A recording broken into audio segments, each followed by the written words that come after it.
엠마오 연구소.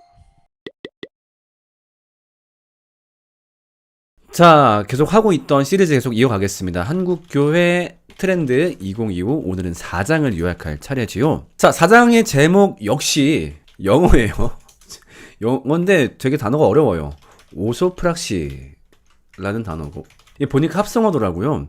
그 오소가 정통, 그 오소독스 할 때 쓰는 그 정통, 그 다음에 실제 실천을 얘기하는 프락시가 합쳐진 건데, 자, 결론부터 얘기하자면 무슨 얘기냐? 현대 시대에 들어서, 그러니까 요즘 들어서, 그러니까 다들 종교 싫어, 귀찮아, 나 열심히 나오는 거 다 하기 싫어, 이렇게 얘기할 줄 알았는데, 영적으로 더 관심이 많고, 그런데 더 집중하는 세대들도 생기더라. 자, 이게 바로 오수프락시의 주 내용입니다. 그래서 이거를 신앙 양극화 현상이라고 얘기하는데, 그러니까 신앙이 좋았던 사람들 혹은 여기에 관심 있었던 사람들은 최근 들어서 이게 더 강해지고, 반대로 신앙이 좀 없었던 사람들, 그런 사람들은 역시 더 약해지고 점점 더 양극화된다라고 하는 거죠. 그러니까 신앙에 대해서 애매한 태도를 갖고 있기보다 더 싫어, 그리고 동시에 더 좋아, 이렇게 양극화되는 현상이 있다. 이게 이 4장의 주요 내용이에요. 그래서 좀 더 디테일하게 들어가 보자면은, 물론 이제 아까 말했던 대로 이제 가난한 성도, 나 하나님 믿지만 나 교회 안 나갈 거야, 이제 관심이 없어.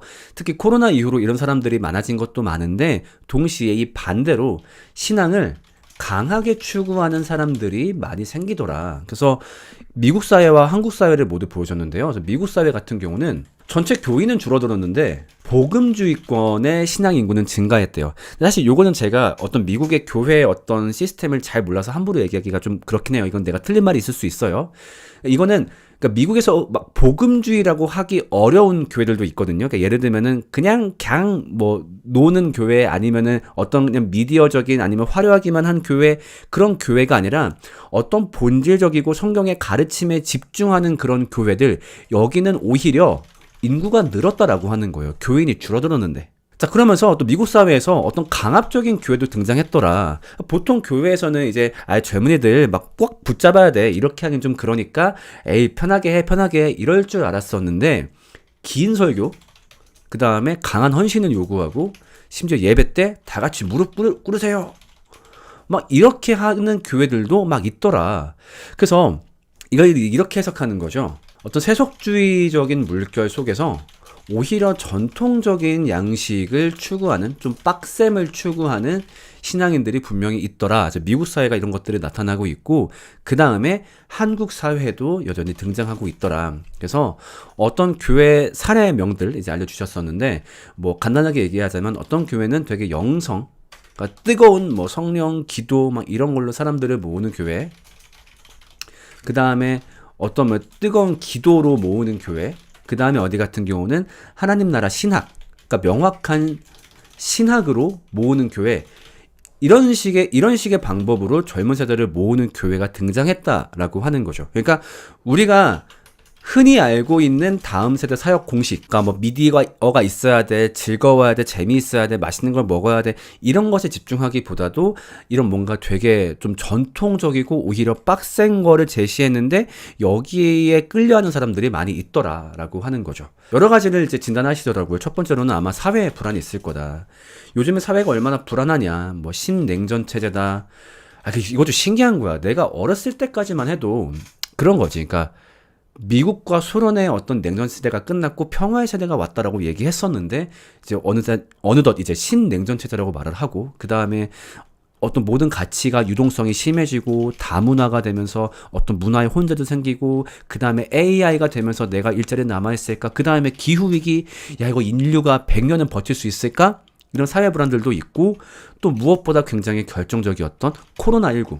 그러니까 이때 어떤 영적 욕구가 있었는데 이게 못 채워졌다 보니까 그런 갑갑함도 있고, 그래서 실제로 코로나19 때 어떤 내 신앙이 약해진 것 같다라고 대판 그리스도인이 18.2%, 그러니까 내 신앙이 약해졌다 또 있지만 오히려 내 신앙이 깊어졌다라고 말한 사람들이 18.2%보다 더 많아요. 무려 25.6%. 심지어 3, 40대에서 굉장히 이런 게 높게 나타났다라고 합니다. 그러니까 젊은 사람들이 오히려 더 그 기간에 좀 신앙이 깊어진 케이스가 많은 거죠. 자, 그래서 결론은 뭐다? 결론. 사람들은 생각보다 견고한 가르침과 공동체성을 공급받기 원한다. 그러니까 조금 빡세더라도 정말 명확하게 가르침을 받고 싶고, 그 다음에 어떤 소속된 공동체성을 명확하게 누리길 원한다. 그래서 예를 들면은 소그룹을 활발하게 하면 좋겠고, 아니면 일반인들도 그 지역 봉사 같은 거 많이 하잖아요. 교회에서 좀 활발하게 어떤 지역 봉사 활동에 하나 되어서 이런 활동을 좀 같이 하고 싶어 하는 사람들이 있다. 라는 거예요. 자, 그런데 문제는 주의점도 있더라. 오히려 이런 강한 열망 때문에 이게 어떻게 빠질 수 있냐면은 교회를 통해서 건전한 공급을 받는 게 아니라, 이 갈망을 교회를 통해서 건전하게 공급받는 게 아니라 셀프 솔루션. 그러니까 1장 때 얘기했던 그 유튜브로 복음을 듣는 그런 걸 얘기하는 거죠. 그나마 그때 건강하게 들으면 상관이 없는데 셀프 솔루션을 하다가 이상한 걸 받아들일 수도 있고, 또 동시에 뭐도 있냐? 종교적 근본주의에 빠질 우려가 있다. 그러니까 이건 뭘 말하는 거냐면은 어떤 교회 갔는데 그러니까 그동안 불만이 있던 거야. 교회를 갔더니 명확하게 가르치는 것도 아니야. 성도를 너무 방치하는 것 같아. 맨날 성도들의 비위나 맞추느라 제대로 하는 것도 안 해. 근데 어떤 교회를 갔더니 성도를 잡는 거야. 막 예배 시간에 거기 안 일어나, 이 새끼가 설교 중에 어디 졸고 있어 막 하고, 그 다음에 누가 신앙생활 똑바로 안 하면 목사님이 막 혼내고 막 무슨 벌칙하고, 거기서 오히려 좀 쾌감을 느낄 위험이 높다라고 하는 거예요. 이거 실제 사례 있었죠. 제가 유튜브에서 초창기 때 줄기차게 깠던 어디? 빛과 진리 교회. 여기가 그런 식이었어요. 여기가 딱 여기가 거기야. 그러니까 젊은 사람들이 많이 왔다고, 빛과 진리 교회. 왜 그러냐면은 여기서는 어쨌든 복음을 빡세게 알려준다. 그 다음에 내 삶을 조지니까 어쨌든 거기에 가면 내가 바뀌는 거야. 나 사회생활 하면서 내가 자꾸 풀려버리니까 이거를 붙잡아줄 교회를 찾았거든? 근데 빛과 진리 교회가 이거를 엄청나게 잘해주는 거지.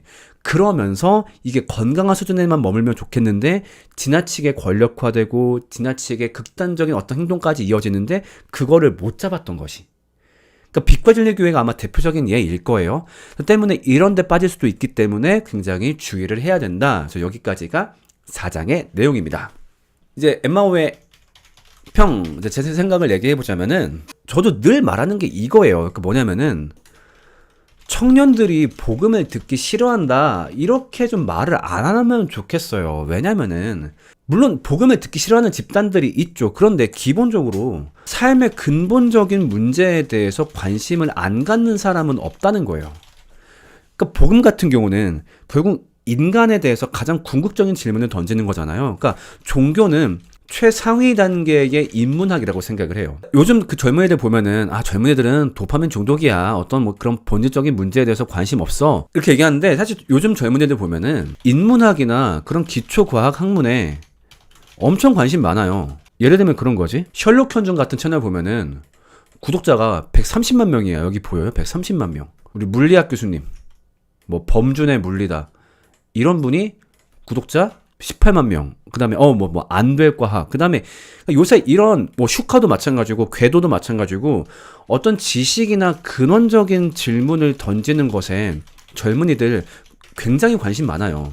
지금 봐봐, 댓글로 막 올라오잖아. 너진또 궤도 올라온단 말이야. 그러면 그 와중에 인간에 대해서 가장 근원적인 우리 존재의 출처를 물어보는 복음에 관심을 안 가질 리가 없어요. 진짜로.